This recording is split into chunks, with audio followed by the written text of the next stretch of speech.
Next on Worcester News Tonight, people in central Massachusetts gearing up for a week of hot weather. Plus, Congressman Jim McGovern visits the same spot along the border as the vice president, but has a much different reaction, why he wants to share what he saw.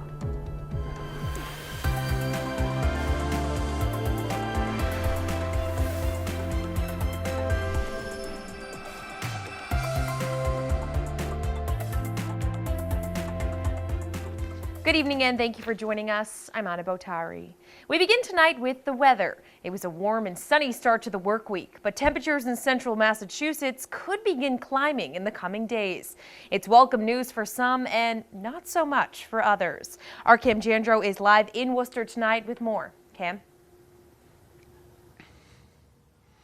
Anna, so far this year, we've had a rather nice summer weather-wise. Nothing really extreme just yet. Well, that's expected to change this week. There are even days that are expecting Worcester to feel like triple-digit temperatures, and swim spots like Lake Ave behind me are going to be busy.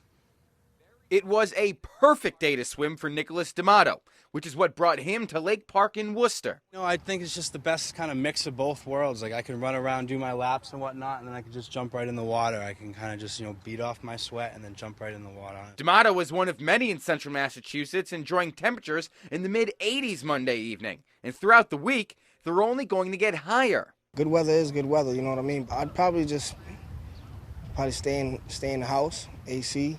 According to the National Weather Service, Worcester Regional Airport has yet to reach 90 degrees in 2019, but they predict it'll happen multiple times in the coming days. With the heat index, the city could even feel like 100 plus. Triple digits is too much for me. Actually, anything above 80 is too much for me. But, here we are. I like it when it's colder, honestly. It's nicer. Lake Park was full of swimmers and walkers looking for their fix of sunshine. For some, they'll take the heat over the snow any day. The winters do get a little tough on the sanity, I suppose. Yeah, summer's definitely a lot better for that. My favorite time is the summer. I like the summer, to be honest with you. Now, when it does get hot, it's important to remember to always have water so you stay hydrated, find some shade if you're outside, and if possible, find an air-conditioned room. We're live in Worcester tonight. I'm Cam Jandro. Anna, back to you. Cam, how's the weather out there right now? Still hot? Not hot, rather comfortable. The thermometer in the car was reading about 75, so not a bad night at all here in central Massachusetts. Awesome. Nice night to be outside. Thanks for that. The Worcester Redevelopment Authority isn't wasting any time preparing for construction of Polar Park. Friday, the WRA voted to authorize nearly $50 million, which is an estimate for the funding of the ballpark and parking garage. The city is borrowing more than $100,000 for construction and land acquisitions. According to the Worcester Business Journal, Chief Development Officer Michael Traynor has said actual construction of the ballpark won't begin until the fall, as plans are still being designed. The ballpark is expected to open in April of 2021. A Central Massachusetts college announces Monday they'll offer 3 new majors next fall. Anna Maria College is adding health administration, digital and social media design, and video and photographic arts. The school's vice president for enrollment and marketing says when looking to add new majors, they consider what the market is looking for and employment of graduates. He says smaller colleges like theirs are enrollment driven, and they're constantly looking at ways to attract students to the institution. It's a college constantly looking at, as most do, the ability to continue to be relevant, to offer programs that are going to help students be employable when they graduate from college, and I think to challenge students while they're in college.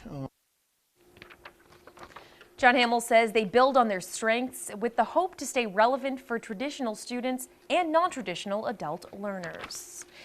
Congressman Jim McGovern visited 2 detention centers in Texas this past weekend.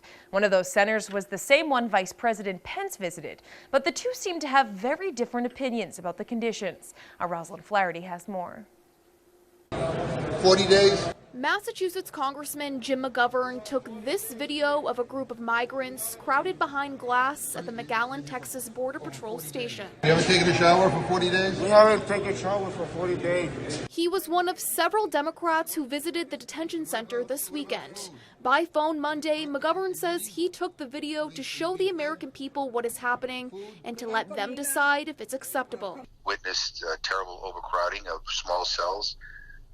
People were telling me that the lights were kept on 24 hours a day. Difficult for me to believe that we were treating people so horrendously here in the United States of America. Vice President Mike Pence visited the same detention center. He and McGovern have different views of what's happening behind the walls. Every family that I spoke to told me that they were being well cared for, and different than some of the harsh rhetoric that we hear from Democrats on Capitol Hill. Our Customs and Border Protection are doing their level best to provide compassionate care. Organizers of Worcester Socialist Alternative held a protest against the detention centers on Friday. They say the evidence is clear, but there needs to be a solution. What's missing from both of them is a way forward. Protests aren't enough. Trump's okay with just ignoring protests. We need strike action because when we put pressure on big business puts pressure on the politicians that they own. And that's what's ultimately going to force Trump's hand. I don't think this is something that the American people want. I think it's a very small minority of people who actually want to see humans treated this way. Vice President Mike Pence says the answer is not more detention centers. The real answer here is to take away the tools that human traffickers are using to entice vulnerable families. While Congressman McGovern says Pence is spending too much time with the president. Vice President is not telling the truth. McGovern says this is the first time he's been to a detention center since Trump has been president. Vice President Mike Pence says it's up to Congress to act. In Worcester, Rosalyn Flaherty, Worcester News Tonight. The Trump administration announcing it will move to end asylum protection for most Central American migrants. The new rule says asylum seekers who pass through another country and do not seek asylum there will not be eligible for asylum here in the U.S. This is the administration's latest attempt to restrict the influx of migrant families coming to the U.S. President Trump is facing growing criticism over his tweet, telling 4 congresswomen to go back home to fix their countries. Allison King has the latest. Donald Trump says you should be going back to where you came from. I mean, how do you respond to that? I think it's just really par for the course. It's another day in the world under this administration. Ayanna Pressley says she is neither surprised nor willing to show outrage over President Trump's latest tweet. I'm just glad that everyone is focused on and has been reminded again about who the real enemy is here. And that is the person that is fanning the flames of xenophobia and each day eroding at our humanity, our civil rights. Pressley says she is much more focused on her work involving her constituents in the 7th District. I've moved on, and the American people and my district need for me to move on. I don't have the time to be offended or outraged about predictable, a pattern of behavior of hateful, bigoted rhetoric from the occupant of this White House. Many Democrats are calling Trump's tweet racist and looking to Republicans to do the same.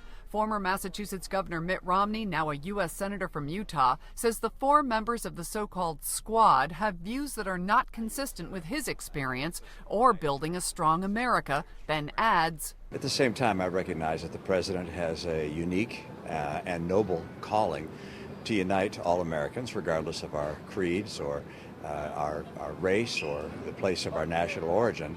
And I think in that case, the president fell far short with his comments yesterday. Would you go as far as to say racist comments? That's all I got. Thanks. For Worcester News Tonight, I'm Allison King.